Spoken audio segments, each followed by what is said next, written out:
with the assumption that we're bringing you together, because as Mr. COO said, when we're together, we go further. Talk to us about what's been working and what's not working so well in this idea of bringing people together. Thank you so much, Mr. Chair. Thank you for the question. I think what has been working, I think we do have, I think the one thing that I want to emphasize is the issue around partnerships. We do have the partnerships within the conservation sector, within the sector that I know, the tourism sector, the conservation sector. Those partnerships are working, and that's why the scale, we can, as Namibians, be very proud and saying, you know what, we have done so much for conservation, and we have so much land under conservation.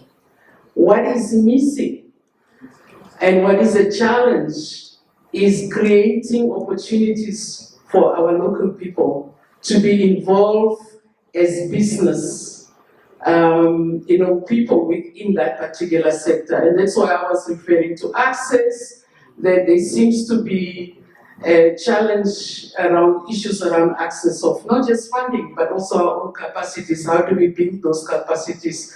One of my experiences has always been when you talk about private sector in rural Namibia, they always think it's people from outside that are private sector. And I think that we need to change that mentality, that we all can be private sector if we want to. We just need to make sure that we enrich ourselves with skills around, the sector itself, whether it's a business sector and the opportunities that we see this morning in terms of climate financing. So those are the challenges for me: access to funding, capacity, and just making sure that we stick to our goal in terms of addressing climate issues. Okay. Ms. Desiree, let's maybe move to you. When you think public-private partnership, at least from my perspective, I think public like central government, ministries. But what is the opportunity that exists at a decentralized level, at a sub-national level, when it comes to engaging regional councils, when it comes to engaging local authorities, town councils? What is the opportunity there? I mean, there's a question that was posed earlier on as well, so that when we look at public-private partnerships, we're just not looking at it from a centralized perspective, but that we can actually decentralize this concept so that it reaches communities, that it reaches the local authorities, as well as the various regions. How do we ensure that? Thank you very much, the Chair. And I should say, one thing about my job is you're forced to think on your feet and act on your feet. So this was actually not part of my prep for the day. But I'm going to speak from experience, and I'm granted this platform. So I'm standing on the other side of the fence today. So Mr. Benedict and our minister should protect me, because today, as much as I'm into the local authorities industry and regional councils, I'm going to say it as it is, the way I'm experiencing it, because I've been all over Namibia working in local authorities. One of the biggest challenges that I have within our industry is that we focus too much on the gray areas within our industry. And we don't see the low-hanging fruits, as it was mentioned somewhere before. There was a question that was asked. These opportunities are available in Namibia, but the question should be, what are we doing as local government leaders and regional government leaders to bring these opportunities that are available to our people? And as a matter of fact, like I said, I'm going to put it as it is, we are not doing much. As leaders, as local authority and regional council leaders, we are not doing much. And EIF, I will use as an example, because there has been a number of occasions that I myself took the liberty to promote these programs and grants that are available. But it stops at some level. It does not reach the masses. So it was, as it was mentioned by Ms. Maxi, we need to look at the technologies that are available. We need to change the narrative within our industry. But to be fair, other local authorities, I mean, you're speaking about even communities that need to be capacitated, and there almost needs to be a pre-readiness in order to access even just the nature of a partnership. Are local authorities ready? Are regional councils ready? Because when it comes to things like financing, issues of auditing become an important factor. So is there a match there in terms of the readiness from these public institutions to then be legitimately accessible for this financing? Or is it a why would we not be ready whilst we're in a country that is full of emptiness? And we are the responsible entities. So local authorities are ready, we just need to explore the platforms that are available.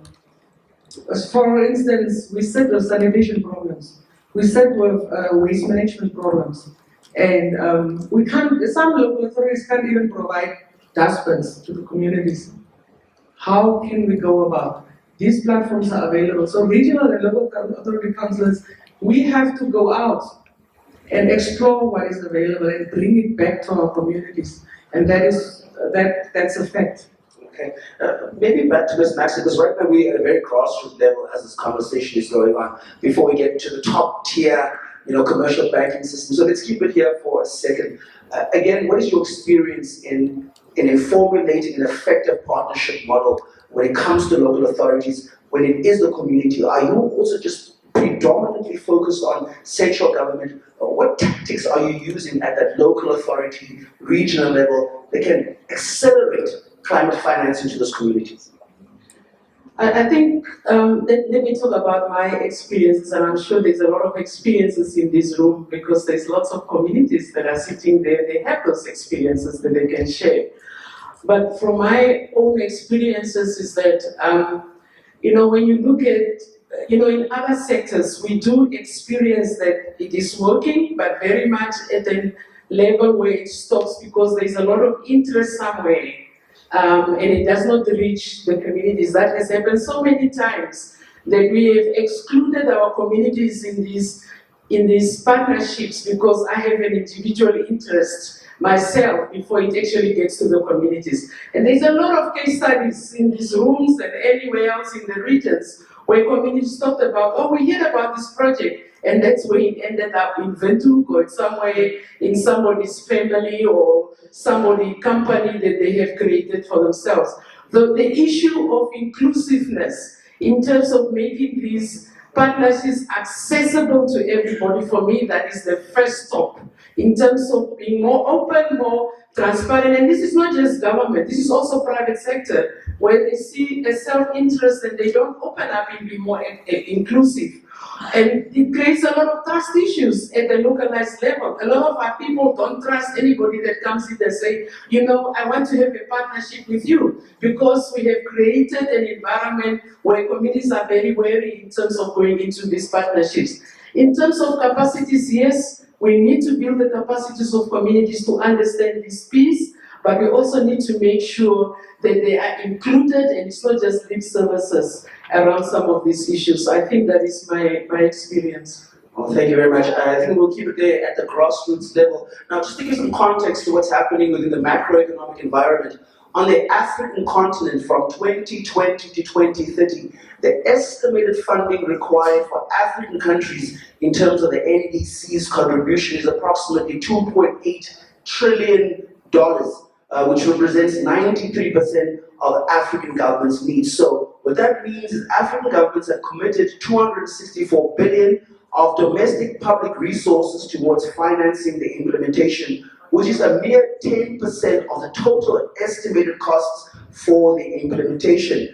The remaining 2.5 trillion needs to be sourced from international donor communities and the private sector. Earlier we heard in Namibia, the NDC requires $15 billion or around 80 billion Namibian dollars, both for mitigation and adaptation. So there's a 90% deficit in terms of funding for net zero and decarbonization.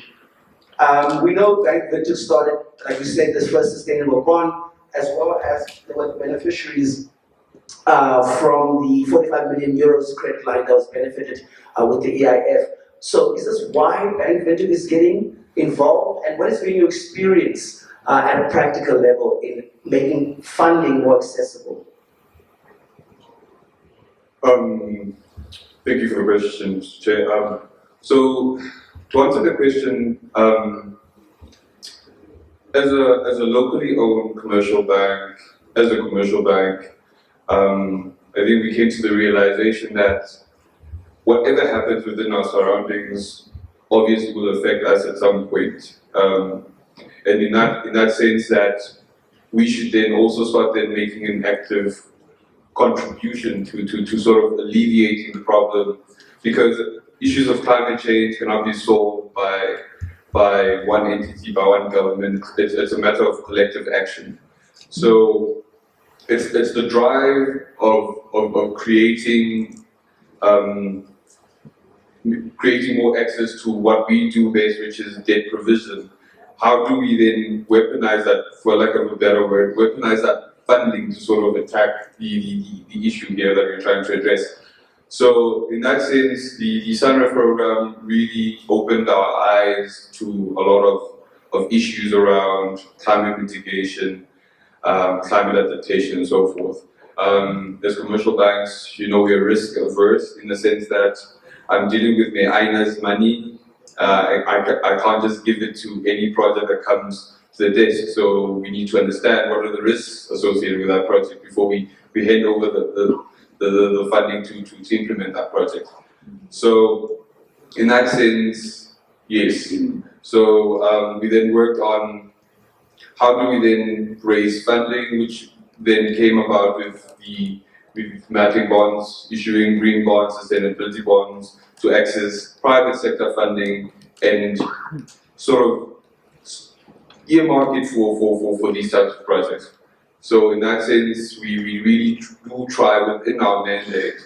As you know, we are a commercial bank, and then there's little maneuverability with what we can do in terms of gaining access. So we are regulated, we are dealing with depositors funding, so there's little room that we can maneuver in terms of easing that access, but we do try, and partnerships, being the theme of the day, is through partnerships that we can work together with entities of different mandates to sort of create the access that is needed by the market to alleviate the problem. So thank you. So risks. So that also allows you, of course, the opportunity to experience our great service, learn a thing or two from us, and then maybe that will incentivize you to also move all your accounts to us and so forth. So yeah, in that sense. Ms. Maxine, some critical questions, starting with awareness. The first question in terms of awareness, I think I was really hurried because a lot of what I wanted to say was also in that presentation, and awareness was included as part of that, but I was like pushed to be able to do that.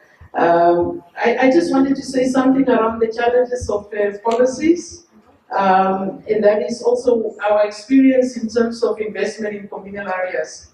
And I can be corrected here, is that it's very difficult for communities to access even a loan because we are on state land, and that is one of the biggest problems in terms of us having loans and trying to do a lot of what has been actually mentioned here. And that's why I was saying maybe we should look at policies and try and see that we align our policies first before we look into implementing a lot of what we have been talking about today. A lot of our policies are also very outdated, they are not integrated, there's a lot of gaps. Those are some of the things that we need to address in terms of aligning ourselves. Design, it's also very historical. I probably need to meet with the gentleman to really give a bit of a historical perspective as to how we started. When I talk about partnerships here, I'm talking about the conservation partnerships because we started very much as a program dealing with wildlife. So maybe that's the design was totally different just for conservation. And so when I'm referring to partnership, it was more conservation partnerships. Yes, maybe there is a challenge because we should have thought about all the other in integrating everything, but it does not work like this in Namibia, isn't it? Nothing here is integrated. You have to adapt all the time. But I think the question is also asking, is it a structural problem? Or is it a man-made, personality-based problem? Both. It's both. It's really both. Because you also need to look at our history and our historical purposes, how these policies were set up, and then structurally over the years, 30-something years, where we went and probably ignored it and not correcting it. That could also be. Okay. Before I get into trouble for eating up your lunchtime, we'll take 3 questions from this side, and hopefully we'll be able to conclude fast, not to expose them to the risk of exploitation. I think BIPA is very new, isn't it? But we are not working with BIPA, and I think it's a good recommendation in terms of making sure that we protect the intellectual property of communities. I'm sure there's work that is being done, but I'm not so sure exactly how we have not integrated that a lot. But I think you are right. Maybe that's an activity that we need to look at. Johnny, last question, a tough one. Are the banks pulling the people up as they go? So one thing you must understand, the banking sector is a competitive space, right? Particularly in the private sector space. But in the sense of what is banking to ensure that we are the poster child for incentivizing the other commercial banks to participate, is that we were the first bank to issue a green bond, we were the first bank to issue a sustainability bond in this market. And today, you see other commercial banks have issued or are planning to issue. So in that sense, we are sort of encouraging the other commercial banks to also participate in the sense and also contribute. Yeah. So you guys are the cool kids, you're the trendsetters. Yeah. Okay, and hopefully everyone else will follow. Ladies and gentlemen, please give my panel a round of applause as to climate financing and figuring out a particular model that works. There are various models that are in place. The one that we're trying to explore in this context is a public-private partnership. There are issues at a global level in terms of financing. Governments are only currently bridging a gap of 10% with 90%, and that's why we're having these engagements to figure out what vehicles, what modes, and what models to be used to ensure that climate financing can be addressed through issues of PPP. Like I always say when I finish, if we want things that we haven't had, we have to do things we haven't done. Thank you, Namibia. That's my time. I'm Patrick, sir.